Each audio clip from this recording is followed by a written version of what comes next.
So many five-star reads. So many five-star reads.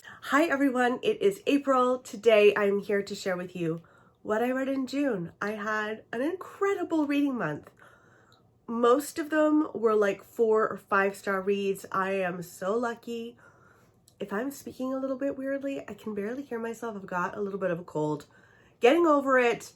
Nothing is new here. It's just Nora passing along colds like she does. She just does that all the time. We're moving her to a new daycare starting in August, so hopefully that will help a little bit. I don't know if it will, probably not. All that to say, even though I'm being, pummeled a little bit by this cold, that was not going to stop me from gushing about some of these books and, getting a little bit frustrated by others. So the first book I want to talk to you about is not a 5-star read, but it has been on my TBR for so long and I'm so glad I finally read it. This is False Witness by Karen Slaughter. I ended up giving this 3 stars. This is about a woman named Lee who is a very successful lawyer. She's a defense attorney and she gets a call from her boss that she needs to defend a man who is accused of multiple counts of rape. Also incredibly violent rapes. And she goes to see this man and realizes that he is someone that she used to actually babysit. This kid that she babysat grew up and became a fairly nasty man. And this goes back into her past, into her childhood, teenage years, and explores the terrifying things that happened to her then.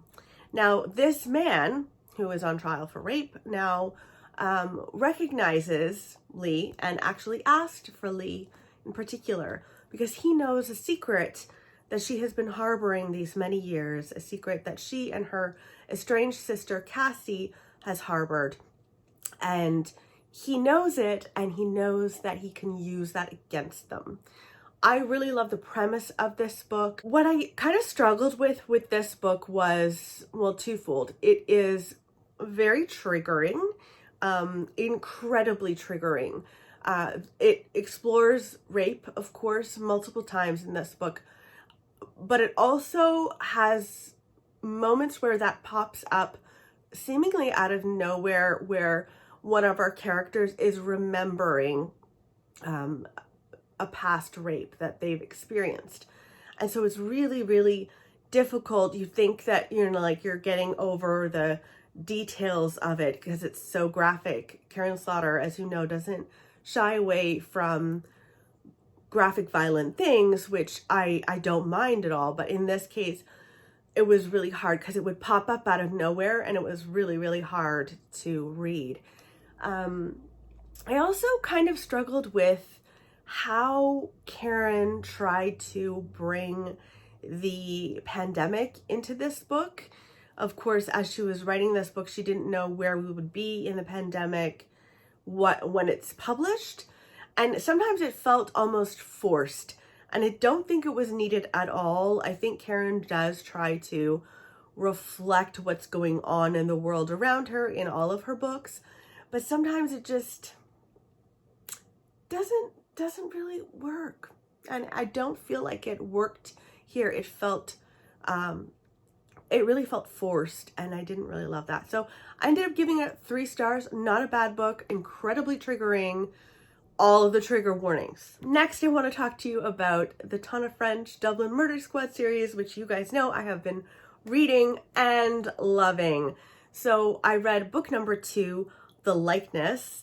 And as I mentioned before, this is the second book in the Dublin Murder Squad series. And this follows Cassie. And Cassie discovers that a woman has been found dead. She arrives at the crime scene and is shocked to find that this woman looks a heck of a lot like her. And this woman is also going by Lexi. Now, Cassie, before she was on Dublin Murder Squad, she was on undercover work, and she kind of posed as a person named Lexi. And she has to essentially go into Lexi's life, posing as Lexi and try to find out who murdered Lexi and why and what was the motive and all of those things. Now, it seems far-fetched. It is far-fetched, but Tana French did that so well. This is, I think, my favorite that I've read so far of the Dublin Murder Squad series. This follows her infiltrating a little tiny group of friends who are all going to college. I think they're all writing their PhDs or masters, dissertations and theses and all of those things. And you really get to know all of the characters, and you also get to know all of the secrets that they're harboring. I personally really appreciated that Cassie and Lexi, or this woman posing as Lexi, had these lives that were so similar in many ways, and the choices that they were making. And it was so interesting to see those things juxtaposed and to see Cassie, you know, kind of reeling with that, and realizing why she has felt so alone based on posing as someone else, going undercover as someone else, and making decisions for her life. I just loved this book so much. 5 stars, an easy 5-star. I couldn't get enough. Next is another 5-star book. This is Sorrow and Bliss by Meg Mason. This is a contemporary story following a woman named Martha. Now, Martha has a mental illness that is never clarified in the book. In the book, it is just used as, there's like an underline, a blank. I listened to it on audio and they would call it X. The audio was amazing, by the way. I personally liked that they didn't call out what the mental illness was. In any case, I really enjoyed the character arc of this character. Martha, you meet her when she doesn't realize that she has the mental illness. You kind of follow her throughout her life. You follow her dealing with her sister, who she's very close to. I loved reading about those two characters together. You follow her when she's struggling with her husband, Patrick. And it was, at times, very hard to love her because she could be extremely cruel. And I found that really hard to read at times. And I found myself getting really frustrated with her. And I think that was the point, was to show that, you know, dealing with someone with a mental illness is not always easy. Being someone who lives with a mental illness is not always easy. Once you know what it is and how it impacts them as you learn, as it goes on, and as she is learning about her mental illness, it really made me stop and think, and made me love her, and made me protective of her even. It was definitely a show-stopping book. I absolutely loved it. I also found it quite funny at times, quite sad at times. It made me feel all of the feels.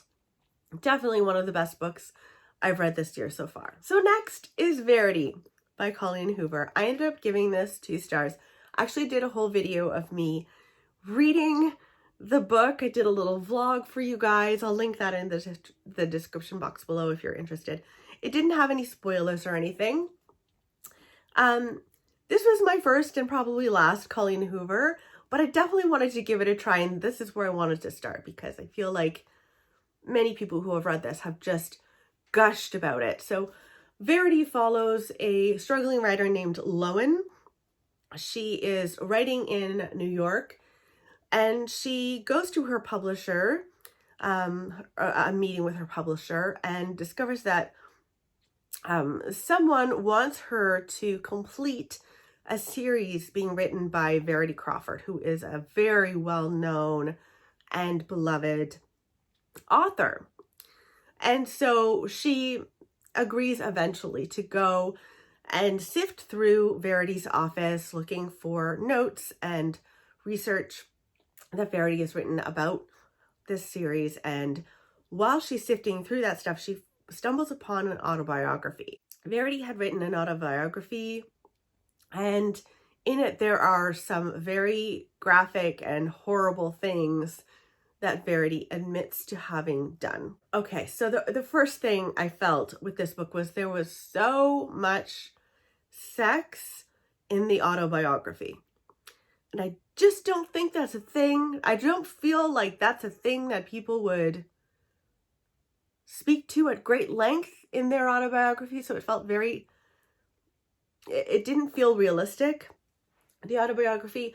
Also, in the autobiography, there's a lot of references to terrible things that she did to mostly her children, really.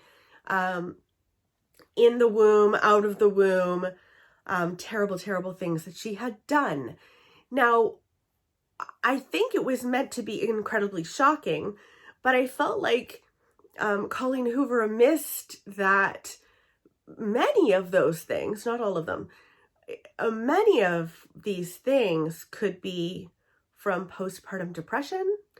I really kind of struggled with that. And I don't know what she was trying to say about postpartum depression, if she was trying to at all. Like, this was an extreme form of it. I recognize that.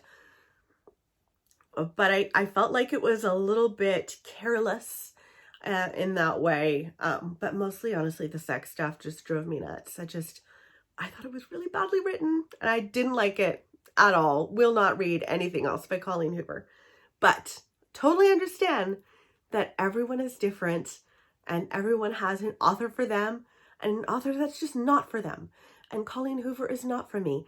And it is freeing to say that. It's liberating to just know who's for you and who's not for you. And then you can read the stuff you love. Next, I read Finding Me by Viola Davis. Now, I knew I wanted to listen to this on audio because, of course, it's read by Viola Davis, who is a famous Oscar-winning actress. She is wonderful. I really, really enjoy her as an actress, and I knew that I wanted to listen to this book. I also watched her being interviewed by Oprah for this book, and it's the story of her life. And I didn't realize how many struggles she had gone through in her childhood in particular.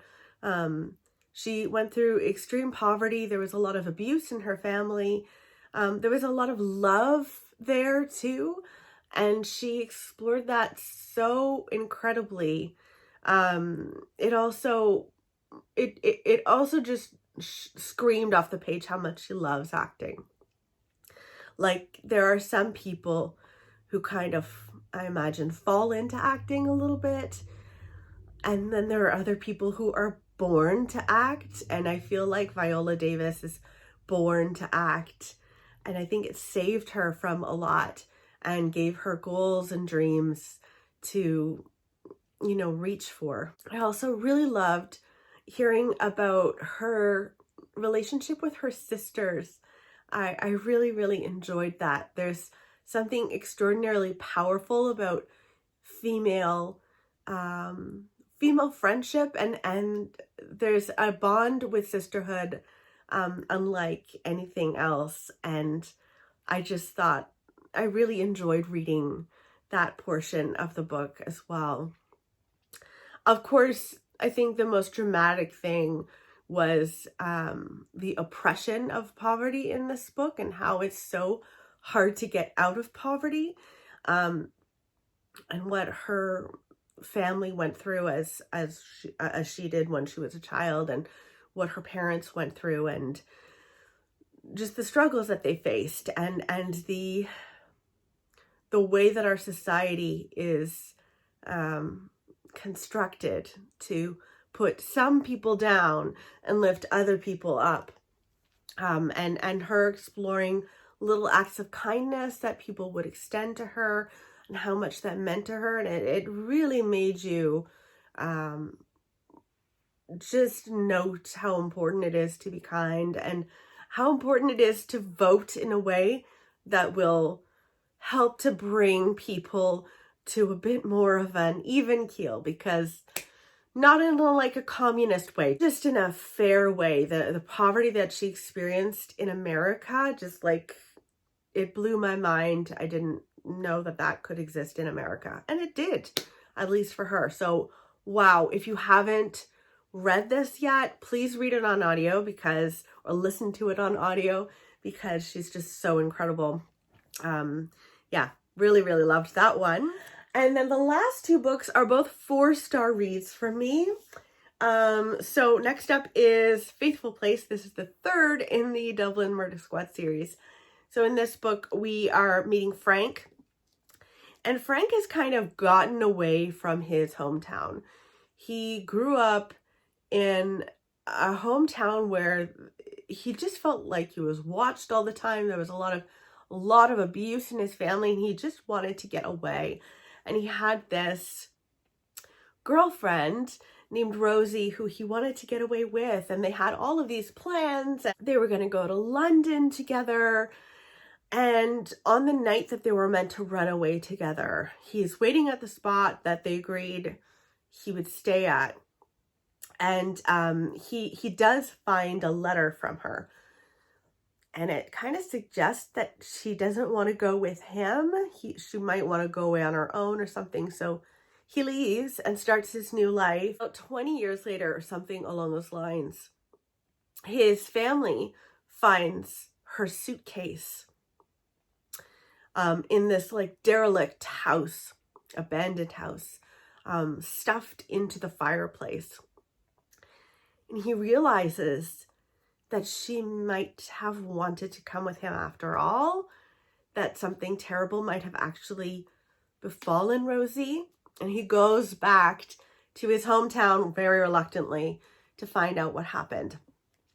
I thought the banter in here, the dialogue in here was just masterful. I was laughing a lot through this book. I found Frank himself to be such an interesting character because I felt like he was very protective of certain people in his family, certain people that he cared for.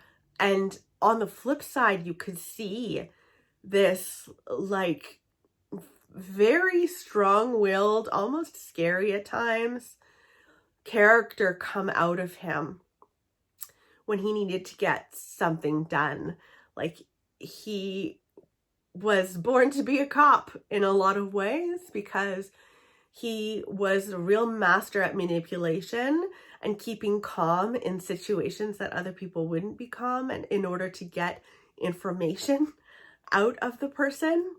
Wow. I don't know what I think of Frank at the end. Like, all sorts of things. Loved him, found him a little over the top sometimes.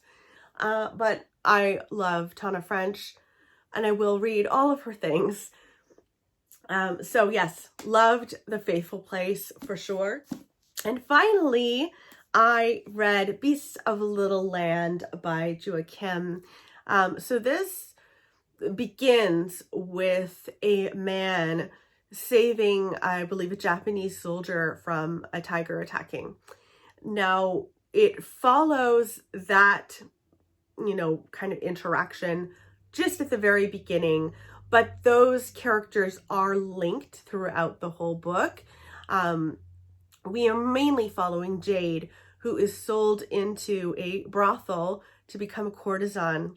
This takes place in like early 20th century in Korea, I should say.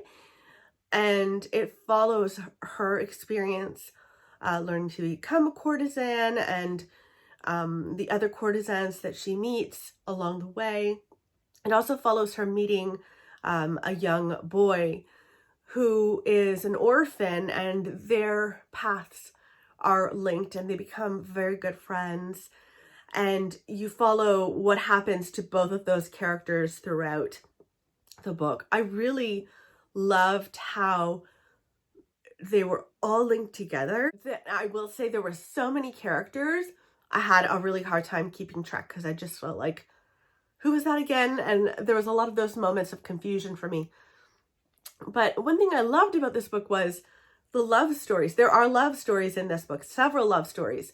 And I felt that they were very realistic and not so dreamy, more realistic of like, sometimes love works and sometimes it doesn't work. And then it also explores that there are different kinds of love And I really loved that. I thought it was fantastic. So I give this 4 stars. And those are all of the books that I read in June. Such a good reading month.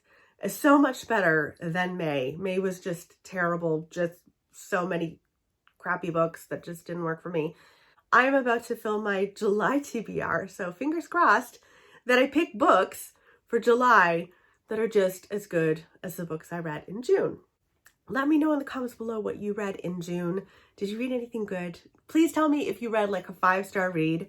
What was it? I want to know. I will talk with you very soon. Goodbye.